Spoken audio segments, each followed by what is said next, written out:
नमस्कार। आज हम लोग भाषा के बारे में अध्ययन करेंगे। लैंग्वेज भी किसे कहते हैं। देखिए, अपने आप में छोटा टॉपिक है, लेकिन यहाँ से भी क्वेश्चन बनते हैं। जितने भी आप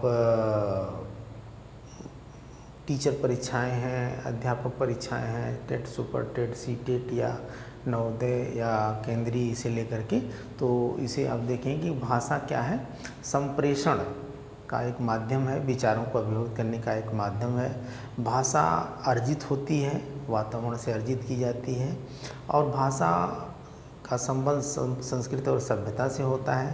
क्वेश्चन आता है कि पहले बालक भाषा बोलता है कि समझता है, तो आप बताएं कि पहले वो समझता है। जैसे देखिए, बच्चा जो है छोटा सा है, लेकिन अपने पापा को देख करके पापा नहीं बोल पाता है, लेकिन सुन सुन करके वो समझ जाता है कि मेरे पापा आ रहे हैं। पानी को देख करके वो पानी नहीं बोल पाता है, फिर भी समझ जाता है ये पानी है, वो जान जाता है। तो इस तरीके से क्वेश्चन अगर आता है कि पहले बालक भाषा बोलता है कि उसको समझता, तो आप उसको लगाएं कि पहले समझता है। और भाषा को जो है एक तरीके से संप्रेषण का सशक्त माध्यम और बौद्धिक क्षमता को अभिव्यक्त करने का माध्यम है। तो इस तरीके से भाषा जो है आप समझ लें कि बस वही विचारों को अभिव्यक्त करना, भावों को अभिव्यक्त करना, बौद्धिक क्षमता को अभिव्यक्त करने का एक माध्यम है। और भाषा कई प्रकार की होती है। मौखिक भाषा, लिखित भाषा, सांकेतिक भाषा।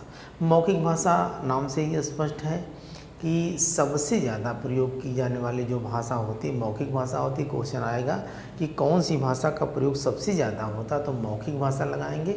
और मौलिक भाषा है, मौलिक का मतलब कि शुरू से ही ये जो है इसकी बच्चा जो रोना शुरू करता है, जैसे भी छटपटाना शुरू करता है, तो वहाँ एक मौलिक ही नेचुरल तरीके से कहा जाएगा कि वो भाषा है और सबसे ज़्यादा प्रयोग की जाती है। उदाहरण के लिए मोहन और गोपाल आपस में बात कर रहे हैं, तो कौन सी भाषा है? मौखिक भाषा है, मौलिक भाषा है, मूल रूप की भाषा है।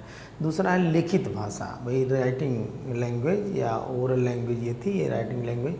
ये भाषा प्राकृतिक भाषा, लिखित मतलब कि लिख करके वातावरण से अर्जित होती है। तो इस तरीके से जैसे मान लीजिए कोई बच्चा है, वह स्कूल से भाषा सीख रहा है अंग्रेजी में, यहाँ का बच्चा अमेरिका चला गया तो वहाँ से भी वो भाषा सीखा जाए। भाषा को गतिशील और प्रगतिशील भाषा भी कहा जाता है। क्यों? कि भाषा जो है, जैसे आप इंडियंस हैं, अभी चले जाएँ अमेरिका में चले जाएँ या ब्रिटेन में चले, जहाँ भी चले जाएँ, तो वहाँ की अंग्रेज़ी भाषा को सीख करके चीन में चले जाएँ, जापान में, जब वहाँ की भाषा सीखते सीखते धीरे धीरे जो है उस भाषा को अडॉप्ट कर लेंगे। इसलिए भाषा प्रगतिशील और जो है गतिशील भी कही जाती है। तो लास्ट है आपका सांकेतिक भाषा। सांकेतिक भाषा का प्रयोग सबसे पहले होता है। संकेतों के माध्यम से बच्चा छोटा होता है, अपने हाव भाव के माध्यम से किसी चीज़ को मांगता है या उसको चाहत होती है, तो रो करके, चिल्ला करके, हाथ पार पटक करके अपनी माँ से दूध पीने की इच्छा होती है, तो माँ को सोचता है कि माँ सो जाए तो सो करके दूध पीऊँगा। खिलौना लेना है तो चिल्लाएगा, रोएगा। और कोई मोबाइल, आजकल के छोटे छोटे बच्चे मोबाइल लेने के लिए जिद करते हैं, तो वो उसी को देख करके जो है, तो इस तरीके से सांकेतिक भाषा संकेत की तरफ इशारा करके बार बार उसी को मांगने का प्रयास करता है। तो क्वेश्चन आता है कि सबसे ज़्यादा किस भाषा का प्रयोग होता है, तो मौखिक भाषा का। और सबसे पहले प्रयोग कौन सी होता है, जो है आपकी सांकेतिक भाषा। और एक देखिए, भाषा का जो एक तरीके से स्वाभाविक और मनोवैज्ञानिक क्रम होता है, सुबोपलि होता है। क्या होता है? सुबोपलि।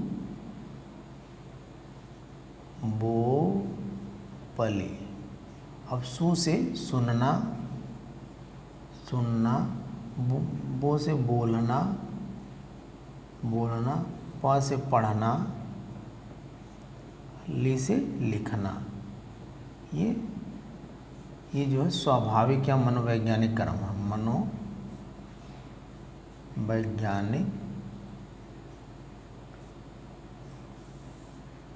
या स्वाभाविक क्रम, ठीक।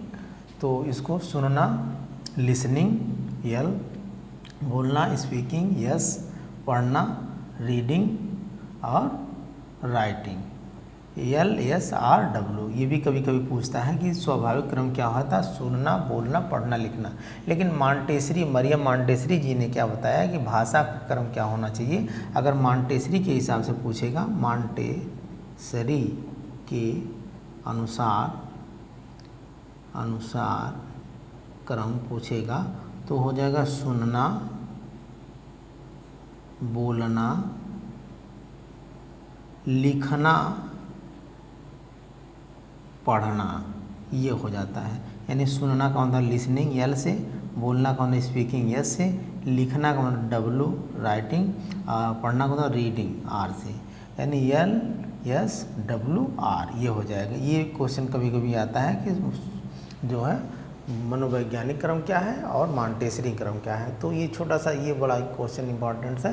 तो छोटा सा टॉपिक था कि भाई सशक्त माध्यम क्या है, भाषा ही, भाषा के द्वारा ही व्यक्ति सबसे ज़्यादा सर्वश्रेष्ठ माना गया, अपने विचारों को व्यक्त करता है।